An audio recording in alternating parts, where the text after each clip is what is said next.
One of our nonprofit organizations here in the Vail Valley is called the Vail Valley Charitable Fund, and we are celebrating a fundraiser that they held and accomplished. Joining me now to tell me more about it, Michelle Maloney. How are you doing this morning, Michelle? Good morning, Megan. I'm doing well. And you? I'm doing great. I'm so excited that you were able to raise the funds for Joshua and getting the van that he needed for his family. Me too. This is such a great collaborative story of our valley.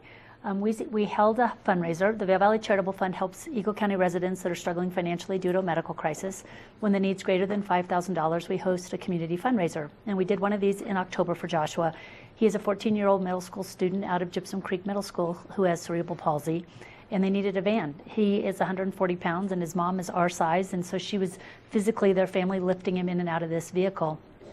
So it's been months in the making, and now there's been a partnership of the Eagle County Paramedics, Swift Eagle Foundation, and the Gay Eagles Corporation. And together, all of us and our community and the silent auction donors all came together, and we were able to purchase a van. And so the van was delivered the night before last.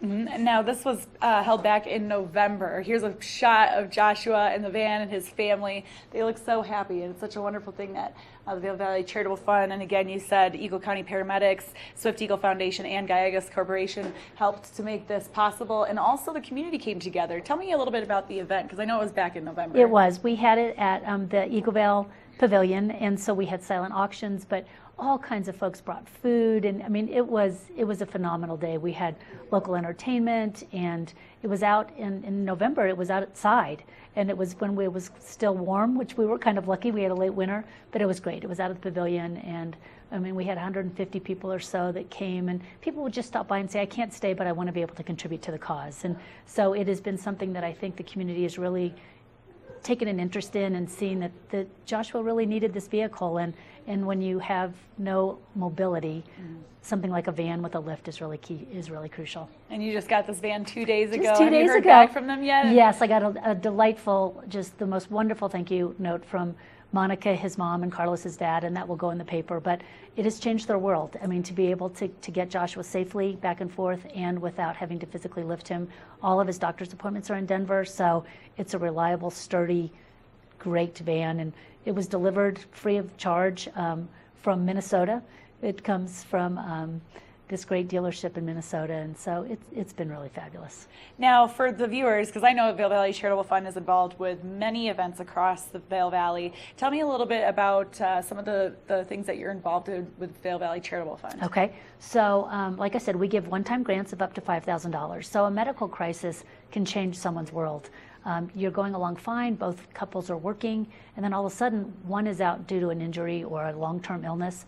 That income is not coming in, but the medical bills come in. So what we really do is we host like events in the summer to be able to fund our grants. We have a direct mail campaign, so we raise money, but all that money is given back to our community. It all goes within the Vail Valley to folks that are struggling due to a crisis.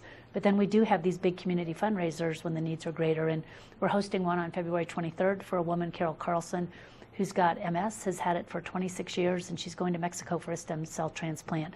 So again, we're looking at a $50,000 price tag. So those are the kinds of things that $5,000 grants help, but they don't come close to taking care of the problem. And so that's happening on February 23rd. Can we go onto your website to find more information about that event? That would be great. So it's at www.vvcf.org.